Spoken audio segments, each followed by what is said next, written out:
Thank you so much for joining us today on Connect and Collaborate, where we come together each day to introduce you to our network of business and community leaders and to discuss important issues that impact business in Colorado and the region.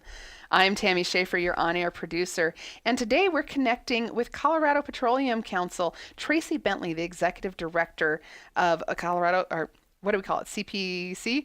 Actually, it's a division of the American Petroleum Institute, API. So, Tracee, thanks so much for being with us. Thank you for having me.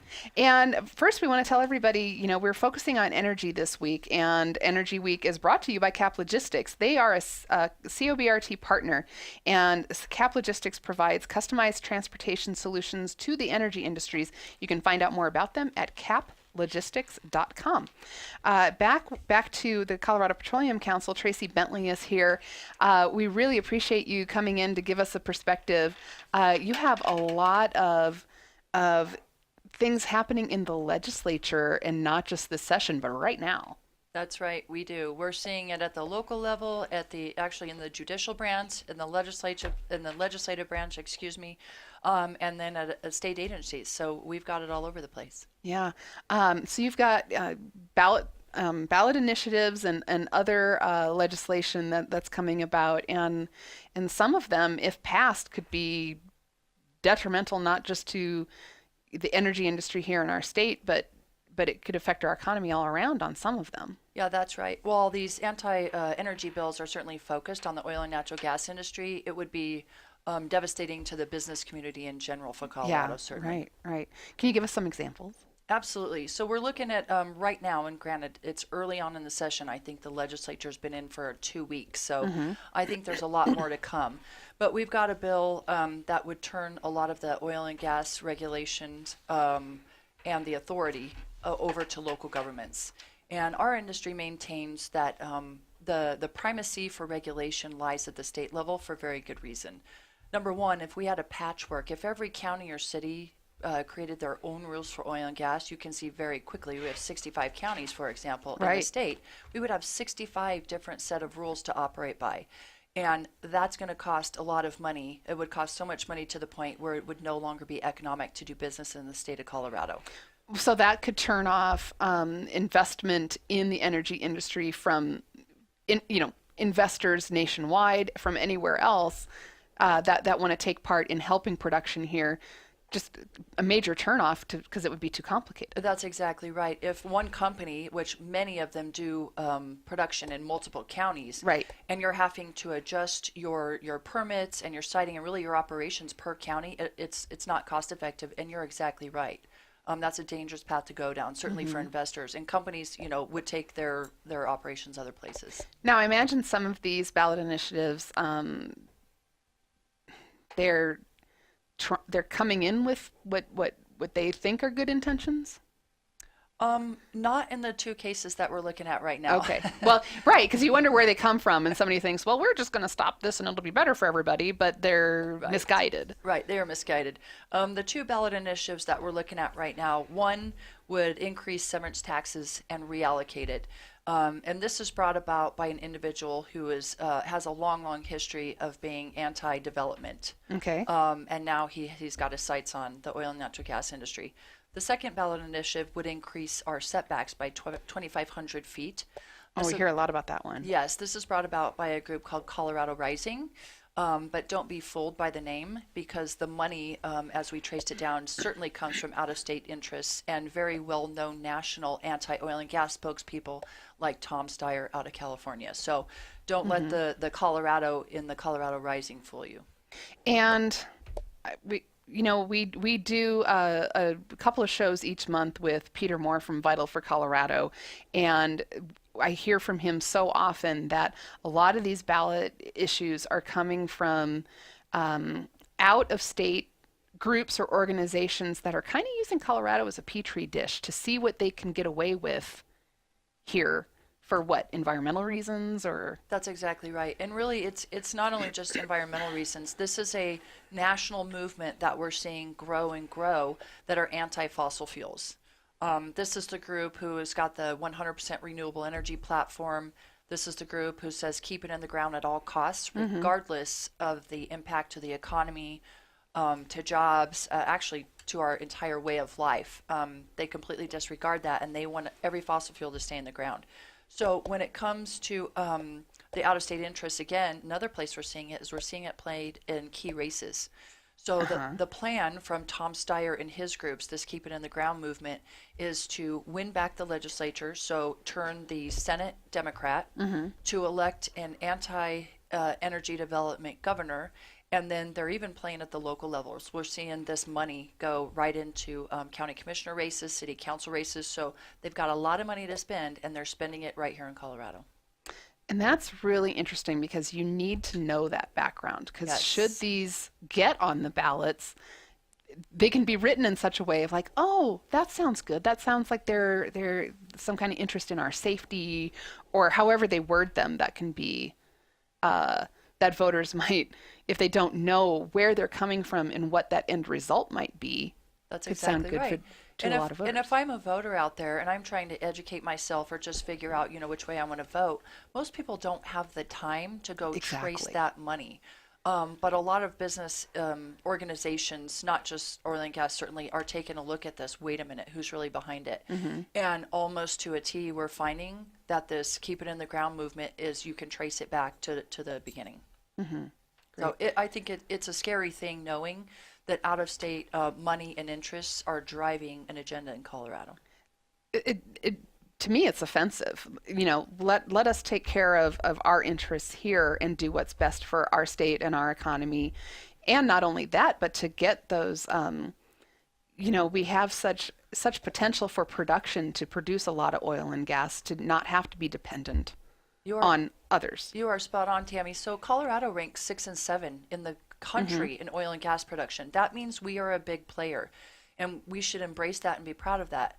I'm a Colorado native, born and raised. So for many of us who are from Colorado, this false assumption that energy development and the Colorado way of life, so to speak, cannot coexist is quite frankly false. And we know that. Those of us who have lived here, you don't have to be a native. You've lived here long enough. Yeah. And out-of-state interests are either moving here or spending money here to try and create conflict. And unfortunately, in a few cases, they've been successful. But I still choose to believe that the vast majority of Coloradans understand it's not an either-or scenario. Exactly. You talked about those that want to keep it in the ground and rely solely on renewable energy. No one's against renewable energy, but it'd take a transition. You can't flip a switch and do it overnight. That's exactly right. And there are states in the country who would give anything to have the all of the above energy portfolio we have. We have incredible wind. We have incredible solar. We've got a significant amount of hydro, and we rank 6 and 7 in oil and gas. So why on earth would we take any one of those off the plate? In Colorado, we literally have it all. I love that perspective, Tracee Bentley. Tell me, when it comes to dealing with these ballot initiatives and different legislative issues in our Colorado State Legislature, what are you doing to educate? I imagine in your role with the Colorado Petroleum Council, you're kind of educating the legislators on here's what this would really mean to our state. And am I right? Do I have a good perspective on that? You're exactly right. I'm on the front lines of all this stuff, no matter at what level we're talking about. But you just want to make sure that we're well informed. That's exactly right. So we're going to see bills. So, for example, another bill that I'll be testifying next week is a Senate bill that calls for 100% renewable energy by 2035. So it's my job and others to say, okay, let's talk about what that really means. If you're going to put a mandate on the state of Colorado for 100% renewable energy, we need to talk about what that means. And first, what does that look like? Yeah, and first and foremost, that means electricity rates are going to skyrocket, and they're no longer going to be affordable for the vast majority of Coloradans. Tell me the scenario that leads to electricity rates skyrocketing. Sure. So right now, coal and natural gas make up the vast majority of our electricity portfolio in Colorado. I think coal is 62%, natural gas is around 35%, and then wind, solar, and other, so some small hydro kind of make up the rest of it. Our electricity rates here in Colorado fall in the middle when it comes to comparing to the rest of the country. which is a really good place to be. There's usually a problem if it's slanted. If we're too low, that means maybe we're relying too heavily on one source, maybe, coal, for example. If they're too high, that's usually a sign that something's out of whack on the other side. And so Colorado's in a really nice place. We're right in the middle, and that's a healthy place to be. And we're healthy right there because we have that diversity. But it's really coal and natural gas who are anchoring those low electricity rates. Okay. If this bill were to pass, there would be no more anchor, and it would be all comprised of wind and solar. And those aren't, without the federal subsidy, which is going away, they aren't competitive with natural gas. Okay. Can you tell me a little bit about the impact of that current federal subsidy? Sure, it's called the production tax credit, and Congress set it up to help the renewable energy industries years ago kind of get started and off the ground. And I think it was a couple of years ago, certainly, I think a couple of years ago, Congress said, it's time to take that production tax credit away because it's time for you to operate on your own. It's time to stand on our own. Yeah. And to their credit, the wind and solar companies said, we think we're able to do that. We're becoming more and more cost competitive. So they agreed to let it go. I think it expires at the end of 2018, to be perfectly honest with you, unless Congress extends it. And so then they are going to have to stand on their own for the first time in a very, very long time. Having said that, natural gas is still the cheapest and most reliable and one of the cleanest sources out there. So we still think that we're a linchpin when it comes to our electricity market. Cheap, reliable, and abundant at this point, right? That's exactly right. What other issues are you facing with the legislature? Sure. So I just spoke about the 100% renewable energy bill. We've got a bill up also next week that essentially would increase the oil and gas industry's financial assurance obligations for, and I quote, all reasonably perceivable expenses, including diseases, death, and air pollution.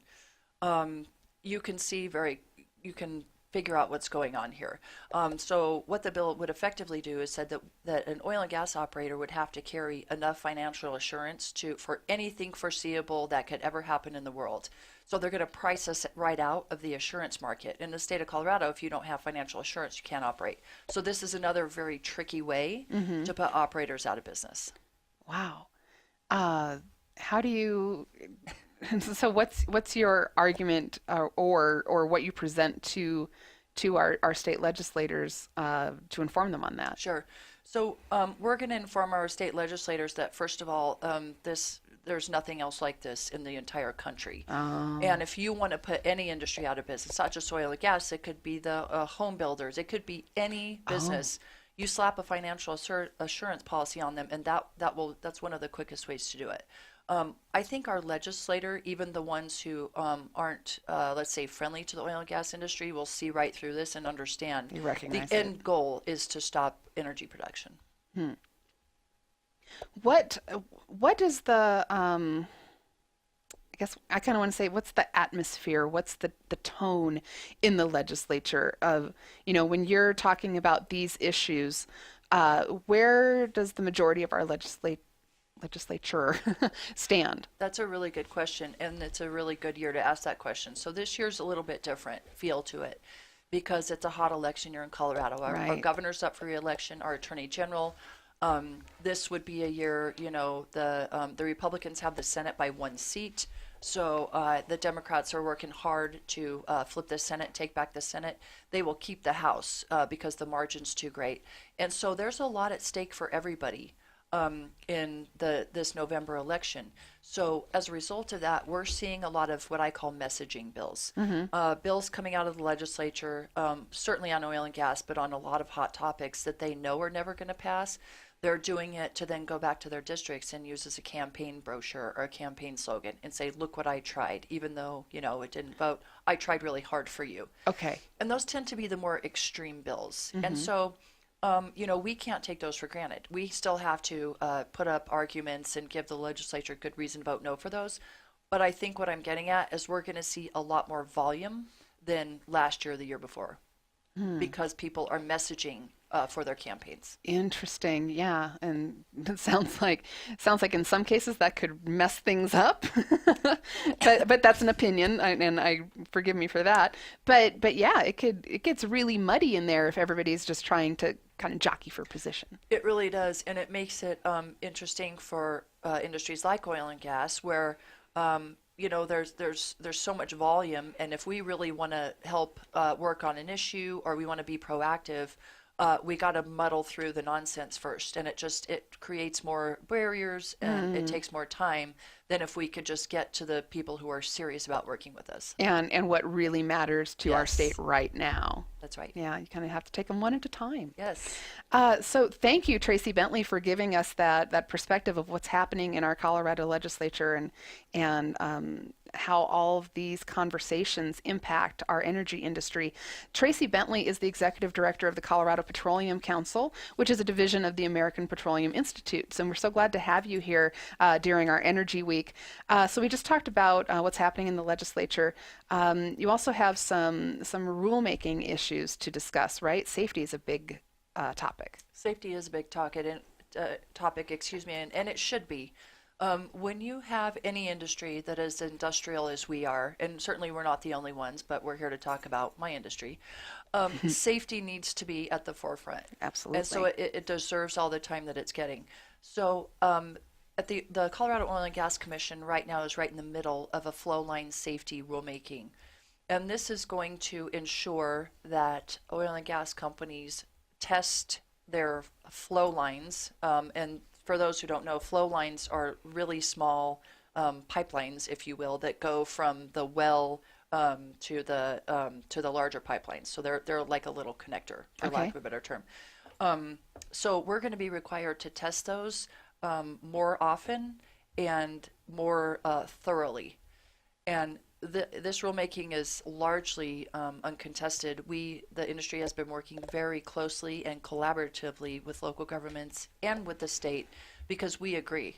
We think that we can, and we're willing to test them more often and more frequently. What's the benefit? I mean, I'm sure it's obvious, but to explain it to those of us who aren't out there looking at this. Sure. I think one of the major benefits that we're finding is, there's been oil and gas production in the state of Colorado for 100 years.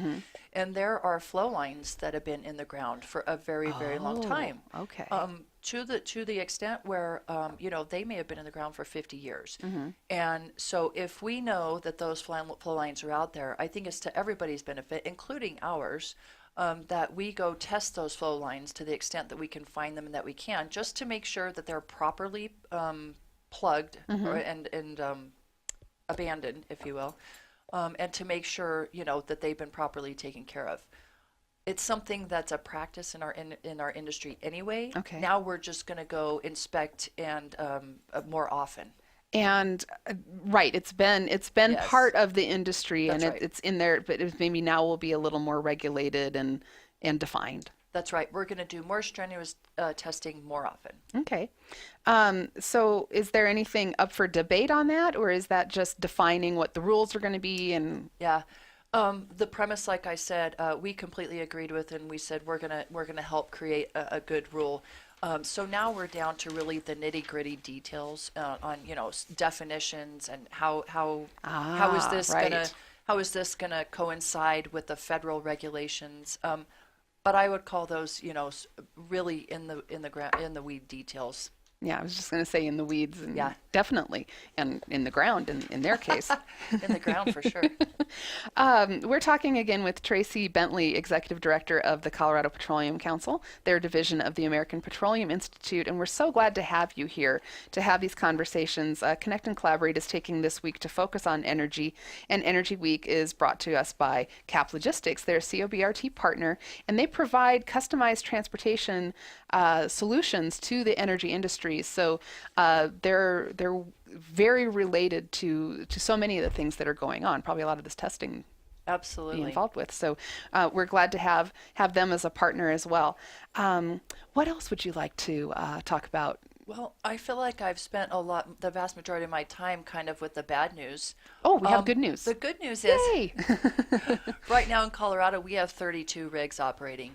And to put that in perspective, in 2015, I believe, I think we reached a low. I think we were down, below 10. And 32 rigs in Colorado is a remarkable economic comeback. That means the number of rigs is somewhat indicative of the economic development going around the state. And so we're seeing pickups in the areas that produce, which some may say, well, that's great for those producing counties. But the truth is, we will all feel those benefits. Okay. A lot of that money will stay in the producing counties, but a significant portion goes right back to the state. And so the good news for everybody is that oil and gas production is up, and the energy industry is alive and thriving in Colorado. And I think our economy will reflect that.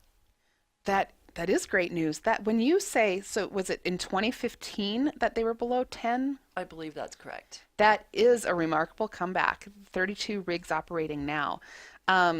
What can we attribute that to? Sure. It's a lot of things. First of all, Colorado has an amazing resource here. I mean, we are oil and gas rich, and we're so blessed to have that. So number one, our plays, our oil and gas plays are big here. Number two, Colorado has done a good job thus far. We have to be careful, but we've done a fairly decent job about knowing when to say when on regulation. So that's why the things I talked about earlier, if any one of those bills were to pass, that could tip that scale, and we may not see continued growth in the state of Colorado. Yeah. The other thing is I have to speak very highly of our workforce in Colorado. Colorado's known to have an amazing workforce, and our industry is certainly, we reap the benefits of that. So if you combine all three, and Colorado's a great place to live. A lot of people want to live in Colorado, so that certainly doesn't hurt. Well, we recognize that more and more lately, don't we? We sure do. Everybody's coming. Shh. Yes, they are. It stinks here. We're full. Then Tracee, I think you wanted to also talk about a court case that has a big impact on the energy industry. Yep, this is important for folks to know. So it's called COGCC, which is the Colorado Oil and Gas Commission versus Martinez. So this is another one, don't be fooled. This is actually the Children's Trust out of Oregon who has put up this court case. This is another anti-energy development group who is under the guise of Children's Trust. And they went out and found a plaintiff, a gentleman, a student actually from Boulder with Mr. Martinez. And effectively what the case would do is it says before the Colorado Oil and Gas Commission could issue any more permits if this were to go into effect, that they must first take into account and study the impacts from oil and gas development on safety, on human health, and on the environment. Okay. And so the devil's in the details. What that would mean is before the commission could issue one more oil and gas permit, they're going to have to study those three things and the impacts. So you can see what's happening here. Sometimes it takes years for one of those studies to be commissioned, paid for, and produced, and then analyze the results. So this is nothing more than a way to stifle and pretty much stop oil and gas development in the state of Colorado. It would be devastating to our economy. And Tracee, I appreciate all of this information you're bringing to us, and definitely what we as business people and citizens and voters need to be aware of. You talked about some of the ballot issues that you're providing information on for our state legislators, and where is, we just have a little bit left in this segment. Where is all this coming from? It's really an attack on wanting to, as you said, stifle energy in our state. It sure is. It's largely out of state interests posing as Colorado. But as we talked about earlier, we see right through that. Another part of it is, quite frankly, just people who don't believe in fossil fuels. They just don't think that we should be, harvesting them. So it's a lot of philosophy, but it's mostly out of state interests. Interesting. And as you said, Colorado is very oil and gas rich, and we can be self-sustaining. Yes. And why would we want to stop that? Thank you so much, Tracee Bentley, Executive Director of the Colorado Petroleum Council. When we come back, we're going to talk with Ryan Ross. He's the manager of Mobilization for the Western region, and we'll check in with him as we finish up Energy Week here on Connect and Collaborate. Thank you so much for staying with us today here on Connect and Collaborate. This week, we're focusing on the energy industry. They're an integral part of Colorado's economy and impact so many related industries and just our economy as a whole. Energy Week this week is brought to you by Cap Logistics. They are a COBRT partner, and Cap Logistics provides customized transportation solutions to the energy industries. You can find out more about them at caplogistics.com. That's CAP logistics.com. And this half hour, I'm talking with Ryan Ross. He's manager of mobilization for the Western region with Colorado Petroleum Council. That's a division of the American Petroleum Institute. And Ryan, thank you so much for joining us today. Oh, thank you for having me. Tell me about some of the programs you're working on. Community outreach is where you're at right now, right? Yeah, I have the distinct pleasure for the industry of doing education, doing education outreach, and doing programming in the community. So primarily we focus on STEM outreach, and we focus on veterans, women,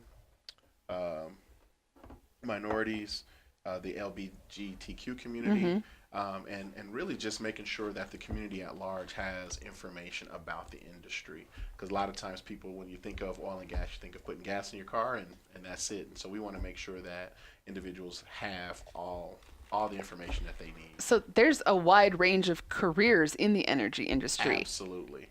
Absolutely. So, and that's one of the greatest things about the industry is the entry points, right? So when you look at joining the industry, there is, whether you have a GED or a petroleum engineering degree, there is a space for you in this industry.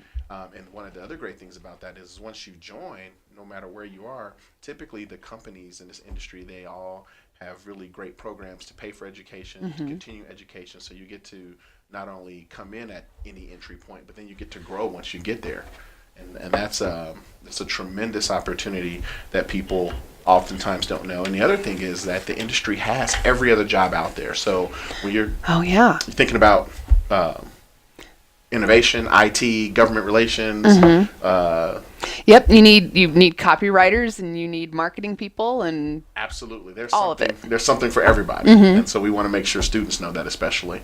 So what kind of programs are you putting into place, implementing to reach out to these groups?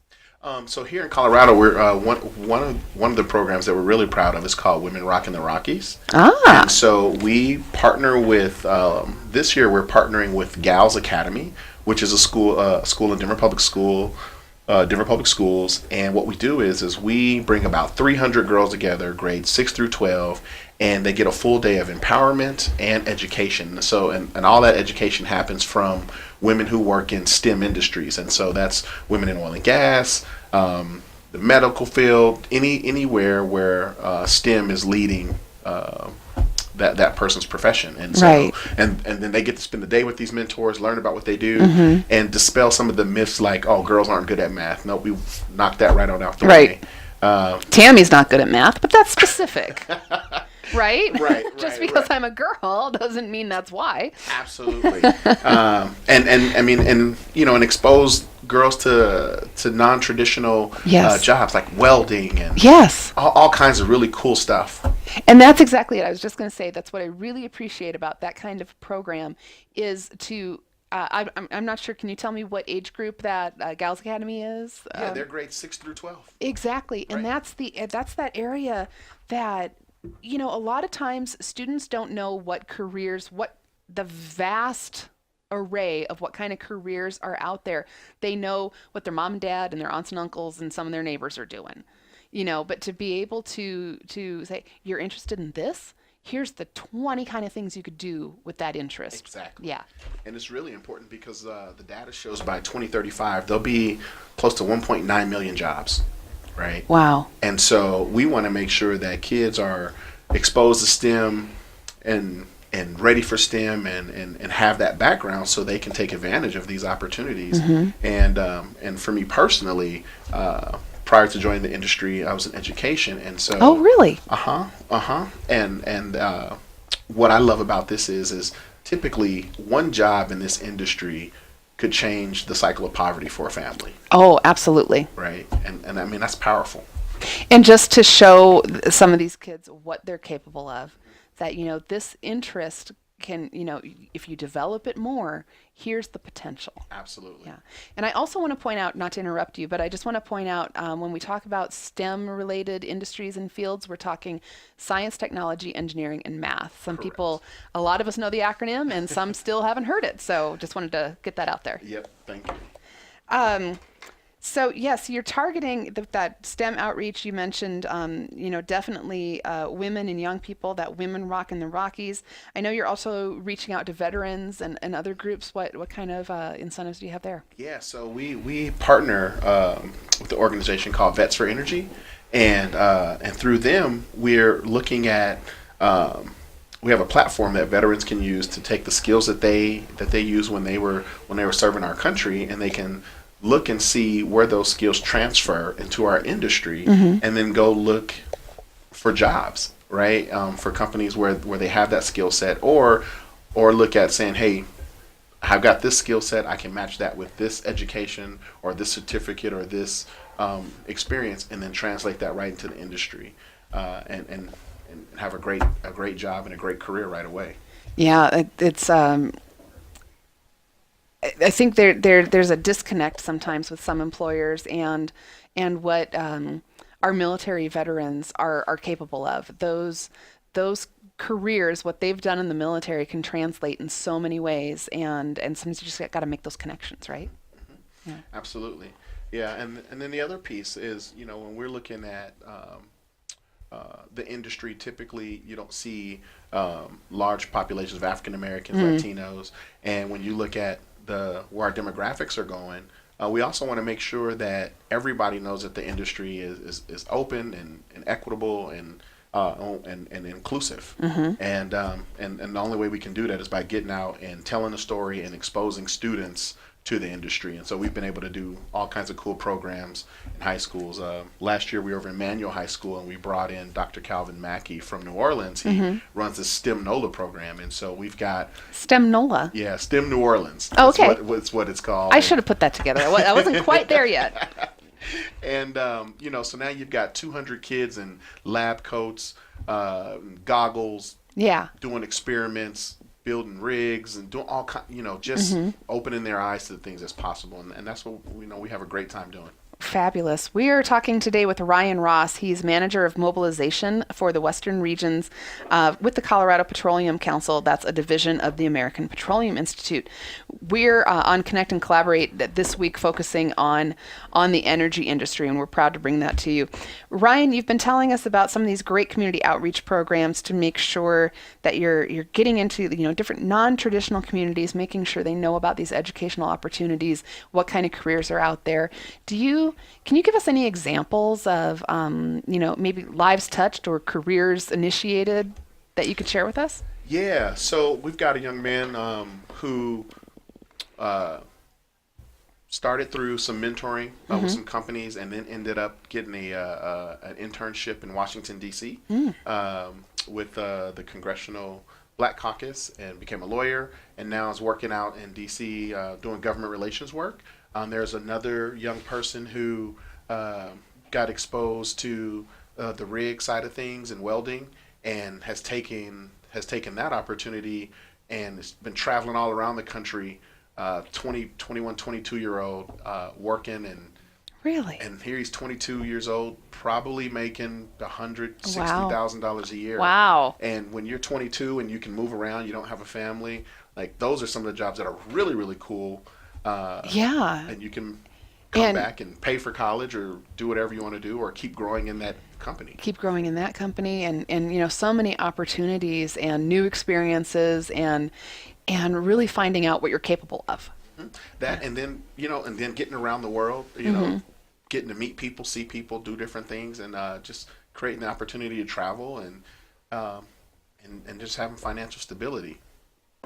Wonderful. Ryan Ross is the manager of mobilization for the Western regions with the Colorado Petroleum Council, and we're talking about the great outreach that you're a part of to let people know about educational opportunities and careers in the energy industry. Correct. What other examples do you have for us? Another example is just community awareness, and so we're doing conversations. So we do something called Pride in Energy every year. And so we partner with One Colorado, and we talk about experiences of individuals from the LBGTQ community and what that's like for them working in the industry, how the industry is supportive, and just being able to have those conversations. So again, more people from as many places or many backgrounds as possible know what we're doing. And then we do things like we do a lot of general education. So we commissioned a study in 2014 that talks about women in the industry. And so we do events where we bring large groups of women together, community leaders, just women in the community, single moms, college students, and present that data, and talks about, well, one, how women have probably just saved the industry. How's that? Well, like there's things like, for example, data shows that women have more stable hands. And so they would probably be better welders than men, contrary to, some of the belief that may be out there. So we get to share things like that. We get to share things about, the conditions that women can work in or want to work in or are interested in working in, those kinds of things. The opportunities, what they value, healthcare versus salary, all that kind of stuff. So taking a really deep dive at all those things in the industry, and then being able to share that with women and letting them know that there's absolutely an opportunity and a place in the industry for them. An antidote, if you'll allow me, I wish I could remember who told me, but when you talk about women welding, there's somebody up in the, like where Dillon, Frisco, that area, and they were looking for welders, and he would go to the grocery store and find the women who were cake decorators and find that he's like, they can do detail work, let's teach them how to weld. And it brought him onto this whole new career that's probably better paying and putting them in a position they're really good at. Isn't that a cool story? That's a super cool story. What you're talking about women in the energy industry, and I hope I'm not going to stump you here. I'm sure you know. What are the percentages of women in the energy industry, whether you have that for Colorado or if that's growing, or can you compare that to past generations? So it's definitely growing, but it's been lower than 20%. And then a lot of those jobs, in the past have been, administrative jobs, things like that. And so those are that's the kind of stuff we're working to change. So you've, like here in Colorado, you've got somebody like Tracee Bentley, who's the executive director. Exactly. And so and we get to expose Tracee to young girls all around the state, so they can see that, not only can you work in an industry that traditionally has been dominated by men or perceived to be dominated by men, but you can, as a woman, run that industry and be at the top of the list and be at the table making decisions and leading things. And so that's we spend a lot of time focusing on that. Wonderful. We're talking with Ryan Ross, manager of mobilization. Did I say that right? Yes, manager of mobilization for the Western regions with Colorado Petroleum Council, a division of the American Petroleum Institute. We're talking about the outreach that you're a part of to make sure the population as a whole, students in specific, know what kind of careers are available in the energy industry. Absolutely. And then also just knowing what we use oil and natural gas for. Yes, that education as a whole, right? Because so many people, as you mentioned, I just put gas in my car, that's all I need to know. Right. And people don't think about, when you play youth sports, I coach Little League football. Well, our helmets come from petroleum. Right. Lipstick. There's so many different things when you look at your house, probably 90% of the things in there come from petroleum, and so being able to help people see the spectrum of what the industry is doing and what it means to our everyday lives is really important as we're educating them. Yeah, and what that produces, because we can we did this exercise yesterday where you can look around the room and probably the frame of this television, my water cup, and so many things that we would technology, iPad, cell phones. Exactly. And really hard pressed to replace if we had to go to renewable energy. Right, which is why the all above energy is really important, and it's exciting that we have that option here in Colorado. What are there any programs or classes or presentations you do to teach people about what else petroleum is used for? What else those fossil fuels Yeah, so we call it Energy 101, right? And so sometimes we do it in house parties with as few as 6 people, and sometimes community organizations with as many as 50 to 100 people, and just giving an overview of the industry, what it means to America, to the world, you know, where you can engage, where you can find information. Obviously, what kinds of things come from oil and natural gas and petroleum, things like that, and then just kind of answer general questions so people have a place to operate when they think about the industry. And it's something that we're focusing on doing a lot more of, so we can just as an industry get out and tell the story a little bit better.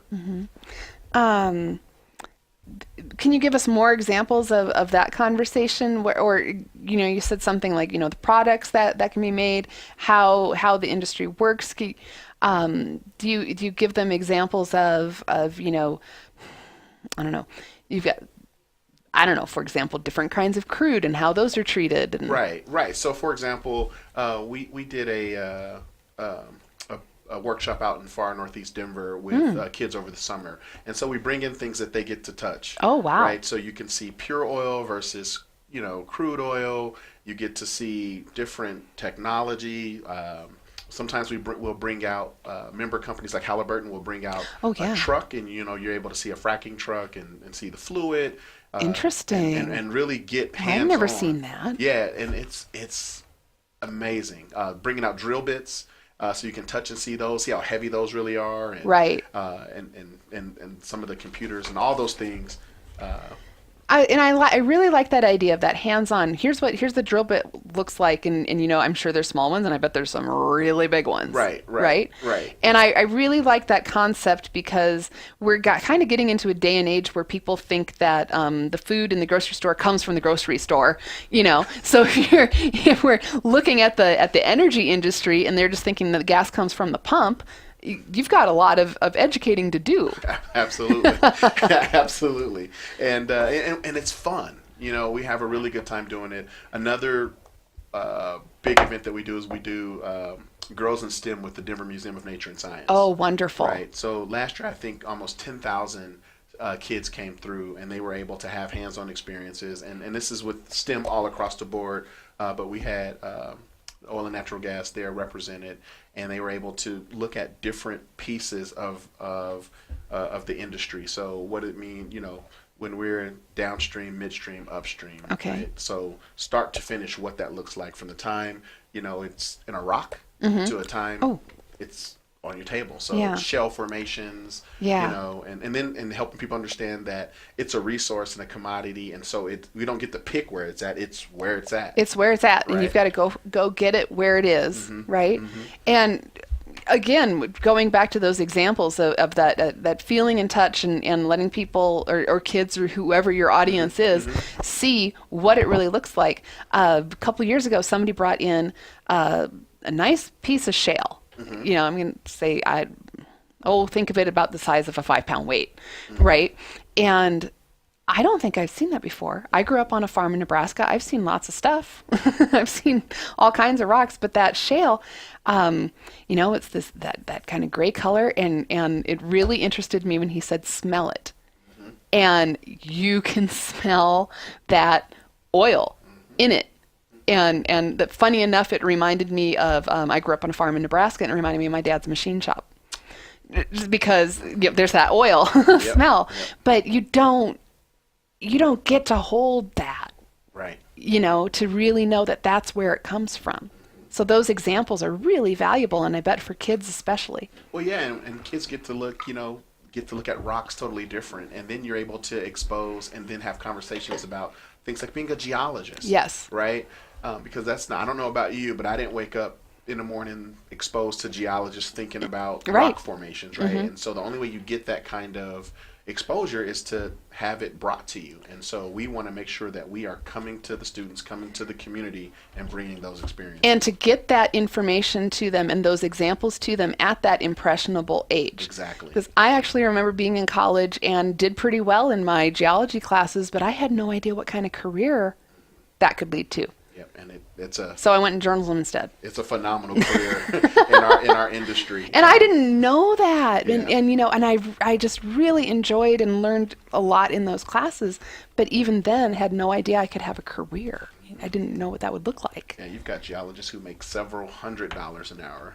Oh, now you're hurting my feelings. And more, you know.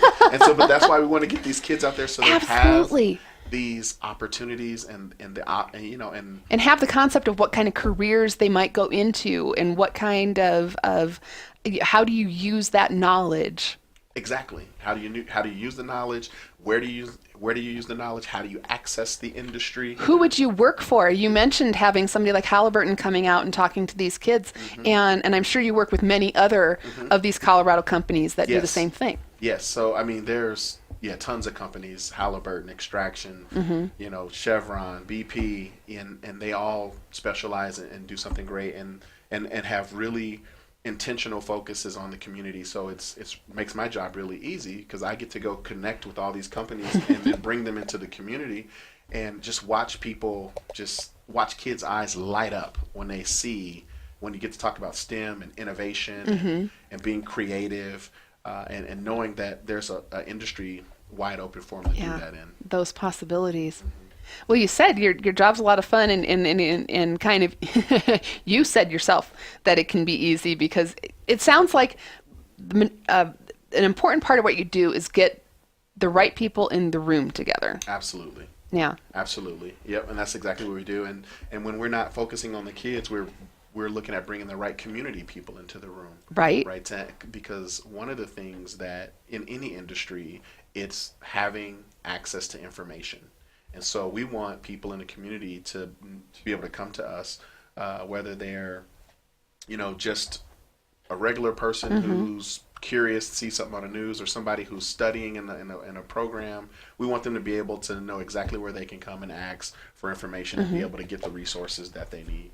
So to that point, you've got an audience listening right now. Where do you want them to find more information? What can they look up? So you can go to api.org for tons of information and find out who our member companies are and just kind of see what's going on day to day in the industry. But then also you can go to www.powerpastandpossible. Power Past and Possible. And that is 2 minutes. And that's a website where you can see the innovation in the industry, things that's going on new, seeing like, you know, the work that we're doing with medical devices and all those different things. It's a treat. So I definitely recommend going to check that out and sharing that with your kiddos. Oh, that is so fascinating and probably a really great resource to ignite some interest in kids, right? Absolutely. And their parents. Again, today I'm so pleased to be talking with Ryan Ross. He's the manager of mobilization for the Western region with the Colorado Petroleum Council, a division of the American Petroleum Institute. And Ryan, we really appreciate your contribution here as Connect and Collaborate puts together Energy Week to help inform our listeners and your audience as well on all the great work you're doing to make sure these different community groups, whether it's kids in school, and like I said, I love hitting that impressionable age where they might see where their interest could lead to a really great career. Absolutely. But you're also targeting, these different, maybe non-traditional or underreached groups, focusing on women and youth and our veterans and all that. What's the best part of your job? The best part of my job is getting to meet people and connect people. And it's a tremendous amount of fun and a pleasure to be able to do. Thank you so much. Ryan Ross, again, he is the manager of mobilization for Western Region with the Colorado Petroleum Council, and there's a job I didn't know existed, so a lot to learn. Thank you so much for joining us for Energy Week. Thank you. Have a great day. You too.